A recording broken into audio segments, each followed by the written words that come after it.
Rick Ross. You hear the name, you probably think the boss, right?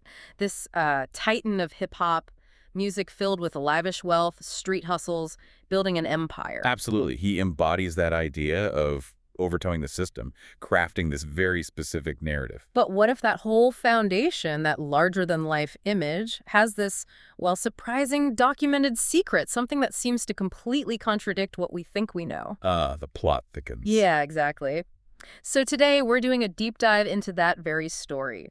We're going to unpack the documented past of William Leonard Roberts II, that's Rick Ross, and his really unexpected 18-month job as a correctional officer. 18 months, wow. Right. So our mission here is to get past the rumors, the headlines. We're going straight to the sources, actual government documents, freedom of information stuff. We want to lay out the verified facts, understand the details, and really explore why this caused such a huge stir. And this is where, the original sources are just invaluable. We're not relying on gossip or shaky interviews. We're looking heavily at the Smoking Gun's original reporting from back in 2008. They broke the story, right? They absolutely did. They published actual Florida Department of Corrections personnel records. That's the key primary source evidence, irrefutable. We'll also pull in details from places like XXL Magazine and Wikipedia just to round out the picture for you. Okay, so let's peel back these layers. The Smoking Gun, and they're a pretty respected investigative site known for solid sourcing. They got hold of William Leonard Roberts II's official file from the Florida dossier. Through a FOIA request, a Freedom of Information Act request. Totally legal. And this was back in July 2008. So these weren't just whispers. These were like official government papers, concrete proof. Exactly. No wiggle room there. Mm-hmm. And those documents, they lay out a really clear timeline. Roberts was hired officially as a correctional officer December 1995. Okay. His starting salary, annual, was $22,913.54. Not bad for 95. Yeah, and then he resigned formally in June 1997. By then, his salary was up to $25,794.34. So if you do the math. It confirms about 18 months, continuous employment with the Florida Department of Corrections. 18 months. Like you said, that's not just a quick gig. That's a real chunk of time for a young guy starting out. Definitely. And it wasn't like a desk job somewhere far away. After his training, he was assigned to the South Florida Reception Center in Dade County. Okay, and that facility is important. It's crucial because it's an intake and classification center Yeah. for new inmates. So he wasn't just, watching guys who'd been locked up for years. So he's right at the front door, basically. Exactly. Right on the front lines, processing people as they first entered the whole prison system. It paints a very different picture of his early work life, doesn't it? That's a really critical distinction. An intake center isn't just about security, it's the actual gateway. Officers there see people who are vulnerable, maybe confused, definitely at a low point. First moments of incarceration. Rough. It requires the specific mix, right? Vigilance, sticking to procedures, but also probably some serious psychological toughness. It sets the whole tone for someone's time inside. Very different from guarding, say, max security. So he's seeing the system from the inside. Yeah, from the enforcement side. At its most raw point. And the file gives more detail about how he prepared for it. It does. It shows he completed 540 hours of DUSI training. That's substantial. Indicates a serious commitment. 540 hours. Wow. And he was part of the 60th graduating class from their training academy. But here's a detail that feels, well, almost jarring given the later persona. What's that? He got a certificate of appreciation for perfect attendance. During the entire training period? Perfect attendance, seriously. Yep, perfect attendance. It kind of suggests this discipline, this dedication, right? Yeah. Which really clashes with the rebellious image he'd build later. Totally. And his application, according to these documents, it laid out all the standard CO duties. General supervision, intake, security, searching inmates, controlling movement, all of it. And didn't the documents mention something about use of force? They did. Yeah. Explicit language saying he agreed to use force if required, even, and this is standard policy language, mind you, to shoot an inmate attempting to escape. Okay, important clarification there. That's policy, not something he actually did. Absolutely vital. It's outlining the potential authority, not describing an incident, but the job itself had that potential for extreme measures. Still, even knowing that's part of the job description, that's intense. Think about carrying that weight, that responsibility. How does that potentially shape you? Especially if you later build this narrative about the streets. That's a great point to think about. It's the closeness to that kind of authority, understanding the rules from that side. It's a perspective very few artists in the genre have, And it's just such a stark contrast to the defiance narrative later on. Yeah. And just to be crystal clear on identity, the smoking gun really nailed it down. They verified Roberts through his Social Security number, his Mississippi birth certificate, his employment application. No doubt it was him. And the application had other details. Oh, yeah. Listed as high school, Carroll City Senior High, class of '94, college Albany State, studying criminal justice. Hmm. Even family members. His mom, Tommy Ann Roberts, sister Tawanda Roberts, names that actually popped up later in his album notes and stuff. Wow, connecting the dots. And a fingerprint card, background check from the time, showed a completely clean record. So 0 priors, studying criminal justice, perfect attendance in CO training, then 18 months on the front lines of the Florida prison system. The official record is incredibly consistent. Undeniable, really. And then that resignation letter, June 97, it had that line, didn't it? Thanking the Dossie for the experience I've gained through my employment.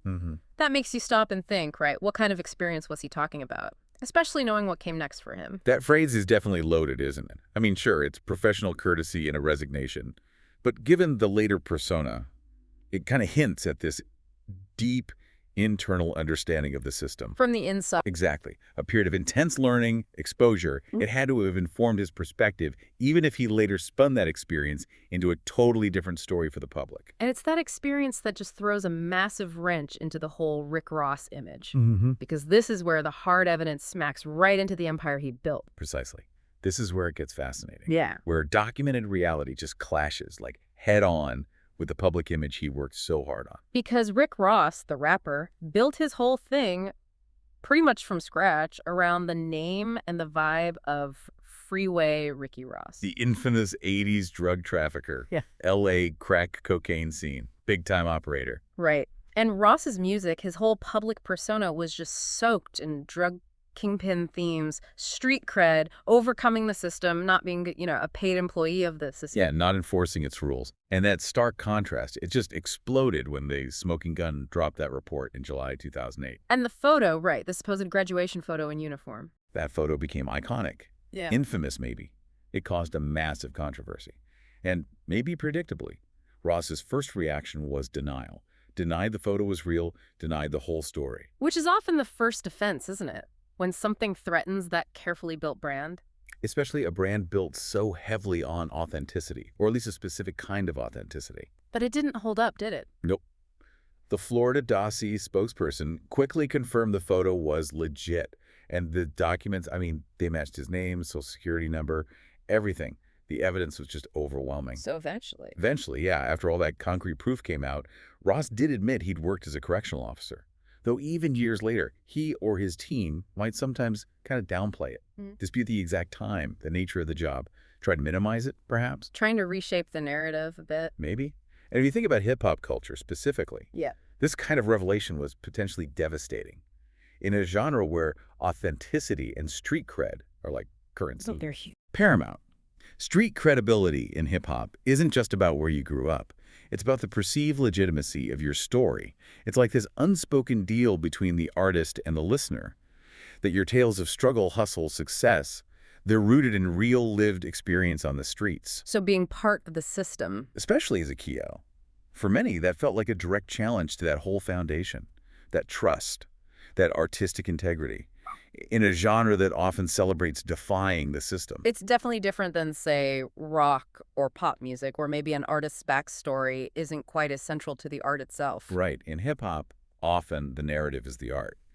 And the fallout was intense. Rivals jumped on it, most famously 50 Cent. Oh, yeah, the Officer Ricky campaign. That was relentless. Relentless is the word. It wasn't just a couple lines in a song. It was this sustained barrage. Taunts, memes, skits, all designed to ridicule Ross, tear down that street credibility. And online, tons of comments accusing him of basically lying about his past. It just highlighted that tension, didn't it?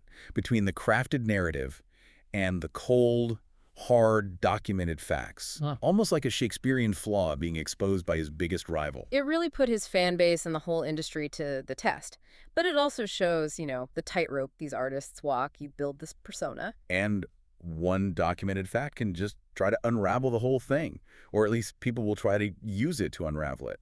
You'd think something like that, potentially so damaging, could kill a career. But it did it. That's what's fascinating. How the story evolved and in some ways kind of faded. Despite that initial storm, Ross's commercial success pretty much continued. He kept putting out hits, Maybach Music Group took off. Exactly. Hmm. Over the next few years, the public conversation shifted more towards his music, his business moves, rather than that brief Evie chapter. It showed maybe the resilience of public figures, Yeah. or their ability to just power through. Or maybe fans compartmentalize if the music's still good. Could be. It shows they can move past these things, or at least the public lets them move past it, especially if the artistic output stays strong. It's a testament to his music, maybe public attention span too. Or maybe people just decided it didn't matter that much in the long run. But it does raise questions about how information sticks around, right? Especially now, digitally. Oh, absolutely.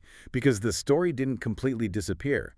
Fast forward to like 2024, 2025, more than 10 years later. What happened then? These alleged Academy videos, supposedly showing Ross, popped up again online. Social media went nuts, sparked the whole debate over again. Seriously, after all that time? Yep, but outlets like XXL Magazine actually looked into it. They investigated and debunked some of those clips, pointed out modern tech, different uniforms, stuff totally inconsistent with the mid-90s. Huh. So fake videos. Seems like it, for some of them at least. But it makes you wonder, why do people keep digging this up? Trying to verify or debunk it years later. It's like this need to reconcile the image with the history, no matter how old it is. Like a historical puzzle people can't stop poking at. Exactly. And it's not just old videos. Recent reporting, 2024-2025, also covered online chatter about whether Ross was straight, about how long he worked there. Contrasting his comment about a few months with the documented 18 months from the files. Right, the actual records. It just highlights that the details, the verifiable facts, they really do matter when someone's story is under such intense scrutiny. And that brings us back, really, to the power of those original documents. That's the bedrock. Multiple credible places. XXL did a Today in Hip Hop thing in July 2018. Wikipedia's entry is consistent. They all reaffirm the Smoking Gun's original findings. Citing the dates, the salary, the facility. All the stuff we've talked about. It shows this isn't just some flash-in-the-pan headline. It's about how official records shape history, how they cement a narrative, even if it's inconvenient for the person involved or clashes with their image. It shows why getting to the factual core matters. So, wrapping this up, what does it all mean? We've dug into the official records. William Leonard Roberts II, Rick Ross, he definitely served as a correctional officer for 18 months. A significant period. Started December 95, worked at the South Florida Reception Center, that intake place for new inmates, got a first-hand look at the system's front door. Completed his training with perfect attendance, which is still wild to think about. Yeah. And then he resigned, June 97, thanking the department, remember, for the experience he gained. This whole deep dive really shows how even these huge public personas can have documented pasts that challenge, or maybe even weirdly enrich how we see them. It reminds you about the power of getting to original sources, right? And thinking critically when you hear conflicting stories, especially with viral stuff flying around. Absolutely. It teaches us about that tension, that gap sometimes, between someone's personal history and the public story they choose to tell. So a final thought for you, the listener. Who else out there, what other public figures might have these surprising documented pasts? Pasts that, if they came out, would just completely shift the narrative we all accept. And what does that tell us about the stories we choose to believe and maybe why we believe them?